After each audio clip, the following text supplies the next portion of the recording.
اعوذ باللہ من الشیطان اللعین الرجیم بسم اللہ الرحمن الرحیم قالت فذلكن الذی لمتننی فیہ وَلَقَدْ رَاوَدْتُهُ عَنْ نَفْسِهِ فَاسْتَعْصَمَ وَلَئِن لَّمْ يَفْعَلْ مَا آمُرُهُ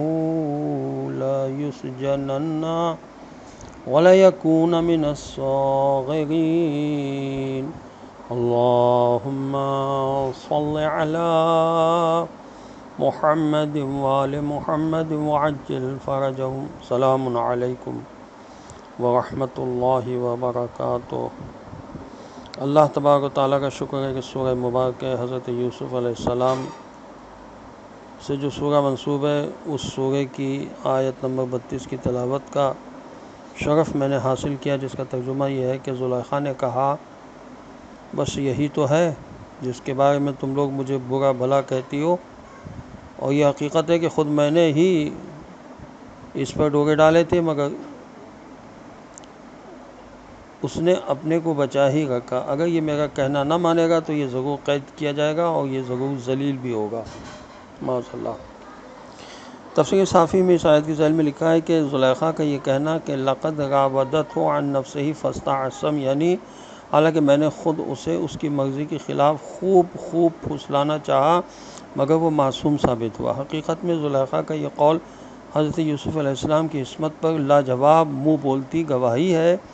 کہ خود زلیخا اعتراف کر رہی ہے کہ یوسف علیہ السلام معصوم تھے، جبکہ میں ان کو گناہ کی دعوت دے رہی تھی۔ حضرت علی علیہ السلام کی فضیلت میں عمرو بن عاص نے کہا الفضل ما شہدت بہ اعداء، یعنی فضیلت وہ ہوتی ہے کہ دشمن بھی اس کی گواہی دے، اور آل محمد علیہ السلام کا یہی شرف رہا ہے کہ دشمنوں نے تعریف کی ہے۔ زلیخا کے اس جواب سے اندازہ ہوتا ہے کہ اس وقت مصر کے اونچے طبقے کی اخلاقی حالت کس قدر گری ہوئی تھی کہ ایک شوہردار عورت اپنی برابر کی عورتوں کو جمع کر کے اپنے محبوب نوجوان کو پیش کر رہی ہے اور اس کی خوبصورت جوانی دکھا کر انہیں قائل کرنے کی بھی کوشش کر رہی ہے کہ میں ایسے نوجوان پر مر نہ مٹتی تو کیا کرتی۔ ایسا کہتے ہوئے اس کو کوئی شرم بھی نہیں آ رہی تھی، بلکہ فخر سے حضرت یوسف علیہ السلام کو دکھا کر سب کے سامنے حضرت یوسف علیہ السلام کو دھمکی بھی دے رہی تھی کہ اگر تم میری خواہش کا کھلونا نہ بنے تو میں تمہیں جیل میں بھجوا دوں گی۔ اس انداز سے معلوم ہوتا ہے کہ آج مغرب کا فری سیکس کا نظام اور مرد عورتوں کی بے حیائی کوئی انسانی ترقی کا نتیجہ نہیں، بلکہ یہ بہت پرانی جاہلیت ہے۔ تفہیم القرآن میں لکھا ہے کہ دقیانوس سے بھی سینکڑوں سال پہلے مصر میں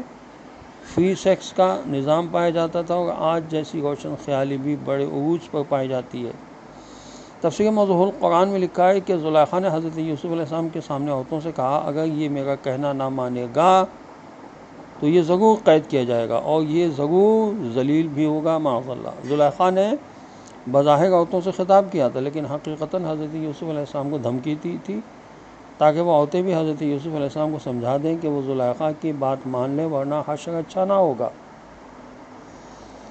محققین اس بات سے کہ جن عورتوں نے زلیخا پر طعنے کسے تھے وہ بالآخر سب کی سب یوسف علیہ السلام کی محبت میں گرفتار ہو گئیں۔ نتیجہ نکالا کہ کسی کی مجبوری کو دیکھے بغیر اس پر طعن کسنے والے خود اسی بلا میں گرفتار ہوتے ہیں جس بلا پر دوسروں پر طعنے کستے ہیں۔ دوسرا نتیجہ یہ نکالا کہ عشق کی کامیابی کی ایک علامت یہ بھی ہے کہ وہ ملامت کرنے والوں کے طعن کا نشانہ بن جائے۔ کسی عربی شاعر نے یہ کہا تھا، جس کا قصیدہ کا ترجمہ یہ ہے کہ اے مجھے عشق عذری پر برا بھلا کہنے والے، اگر تو انصاف کرتا تو مجھے ملامت نہ کرتا۔ یعنی یہ فطری چیز ہے کہ انسان کمال کی طرف راغب ہوتا ہے، اسی لیے کہا گیا ہے کہ انسان اگر تواضع اختیار کرے اور اپنی جوانی کی حفاظت کرے تو انسان اپنی جوانی کو بچا سکتا ہے۔ ومن نعمرہ ننکسہ فی الخلق افلا یعقلون، سورہ مبارکہ یاسین کی آیت نمبر 68 میں اللہ تبارک و تعالیٰ فرماتا ہے کہ انسان اپنی جوانی کو نہیں بچا سکتا، اور ہم جو ہیں انسان کو خلقت کی الٹی طرف پھینک دیتے ہیں، یعنی جس طرح سے انسان بچہ تھا، جوانی گزارنے کے بعد پھر وہ ایک ایسے دور میں چلا جاتا ہے کہ جب وہ بوڑھا ہو جاتا ہے تو بالکل ایک طرح سے بچوں جیسی حرکتیں کرنا لگتا ہے، بچوں جیسا اس کا دماغ ہو جاتا ہے، بچوں جیسی اس کی یادداشت گم ہو جاتی ہے۔ بال خداوند عالم اپنے سوا کسی کا محتاج نہ کرے۔ والسلام علیکم ورحمۃ اللہ وبرکاتہ۔